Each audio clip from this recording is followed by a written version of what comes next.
Hello, this is Jeremy Zare from SpraySync. Today I'm going to go over our dashboard page on our website. So our dashboard page, when you come to it, it will initially default to showing all users, today's date, and all jobs.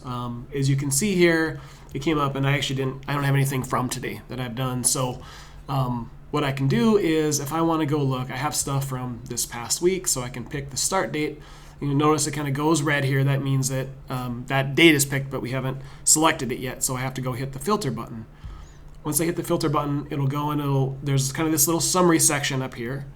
And then also this form section that came up. So I had some spray data, and I also had one of the forms that I had filled out online. So what it'll bring up here in this summary section is kind of a summary by spray type of the count of spray sections. So this is kind of basically every time you do a switch on and off, it would count as one. So it maybe isn't that useful to you, but it's just a good metric, kind of a way to look at it, just to see what is up there. It'll calculate acres applied, so that'll be acres applied for boom and backpack. Line and point really don't count towards acres, but the rest do. And we have total mix applied. So within my chemical load that I use, I am using the total mix applied thing. Not everybody uses that, because ultimately what you have down here is the actual individual chemicals and their flow rates and the acres applied for each chemical and total ounces. So that's the chemical itself based on your flow rates that you've configured. The total mix is that there's an extra configuration sort of top level. What's your overall tank mix that you have for your flow rate there? So it'll also kind of show the weed seen during that time, who sprayed and how many they sprayed, and the jobs that it was on. So ultimately this is really just a quick, like it says, it's just a summary. It's a quick look at kind of seeing what happened.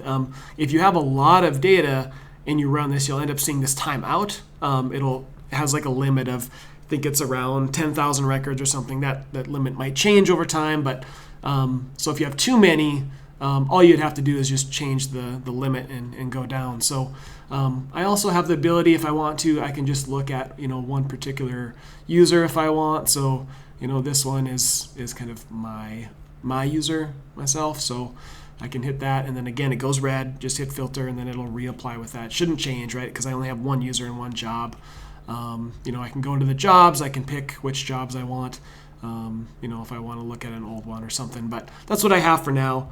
I don't have too much data, test data in my system. But you can also, if you want to go back, you can go back and hit all users and hit filter again. Also you can go and customize these dates, or just kind of these quick pick selectors to say today, yesterday, or all time, where it'll just default to a date back. Plenty in the past. So on to the forms, you'll see these forms and the date and your signature, this is my, a test signature. So if this is the job, so it'll always be listed by job. And then I can view that, and it'll pull up, and it'll have all of the information from that job, or from that form as I had entered it online on the tablet. So it'll have the weeds, end time, start time, enter road, the chemical that I had picked, and it's always a start end time kind of thing. So this is that incremental log that you would normally keep throughout the day. Total mix applied, and signature, and a location. You can actually click on that location if you want. It'll bring up a Google map to kind of that location. So with all of these, I'll jump back to the kind of spray data. You can export. So I can go ahead and I can hit KML, and what that'll do is it'll kind of launch this tab, and it takes a little bit, so it might take a little bit of time to generate that. So this page will sit here, and it'll reload, and so you can just sit here and wait, and then once it gets to success, then it's done. You can hit download. So KML is one of the more common GIS formats, and I can click that and launch it, and it'll actually launch up in Google Earth. So though I didn't have a ton of data in there, and this is my test data. This is I'm not actually driving around downtown Boise and spraying, but this is just some test data that we have. So you'll be able to see all of these spray sections, and you can always this isn't so remember, Google Earth isn't our product. It's just a viewer for KML files, which is in Google Earth is a free program. So that's why I kind of recommend that. It's usually the easiest tool for anybody to get. So I can click here and I can see, who did it, what time, what weeds, acres applied, chemicals, and this is the accuracy of the GPS during that time, because I might have had it, you get several GPS points as you might be spraying, and then the type of spraying that you have, the job. So all the data will be embedded in there. And so with Google Earth, there also, some of our spray points will be here. I double click, it'll kind of center, kind of zoom out and go to it. So it's kind of a nice way. And I like seeing it with the satellite images on there too.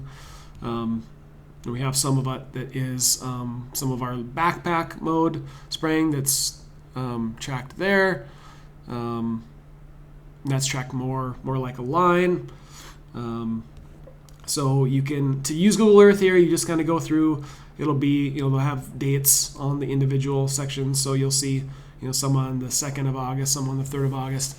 And they'll show up there. So that's kind of an easy, to me, that's the easiest way to look at stuff, easiest way to browse through stuff. We don't have really any mapping kind of built into the website. We rely on giving you some file formats that you can use these other tools with. So, one of the other, so if I, hold on, let me go back and grab that data again, filter that real quick, export. So I have shapefile, and there's also an EdMap shapefile format.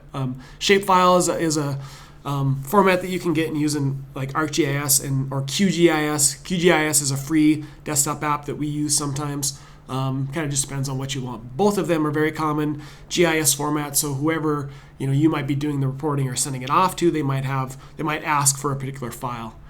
So, and then on the form side of it, you can hit export and you can get them in an Excel format.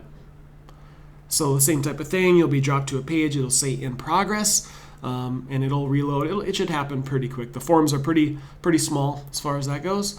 I can hit download, and then I'm gonna jump in and launch this.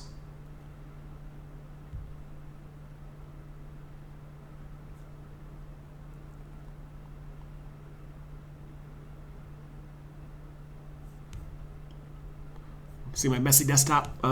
So anyway, so that'll come.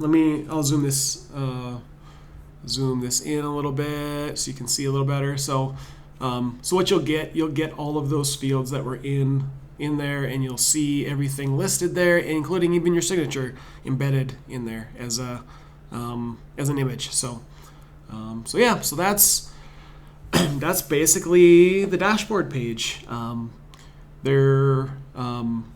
We talked about your jobs. You may only have one job for the year.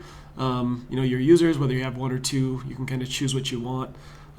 There is one other option that I'll go through that is, if you want to, there's kind of a list view. You can see your each individual spray section that you turned on or off can be listed here. And if there's anything that you goofed up or just forgot to, set the job right or set the chemical load right, you can actually go back and fix these. So if you had, one that maybe somebody forgot to get, enter the right load in our system, maybe the load that they kept in the app didn't match, you can actually go through and you can take that and fix it and fix confirmation. So do we just make sure that it shows here what you're changing to, and you can fix that. And so yeah, so that's basically it. That's probably not very commonly used, but just in some cases we don't allow you to really fix and change anything about the locations, but it's it can happen that maybe you forgot to change the job in the morning or change the chemical load to be the right thing. So we allow a feature there. So anyways, that's all I have for going over the dashboard page. Thanks.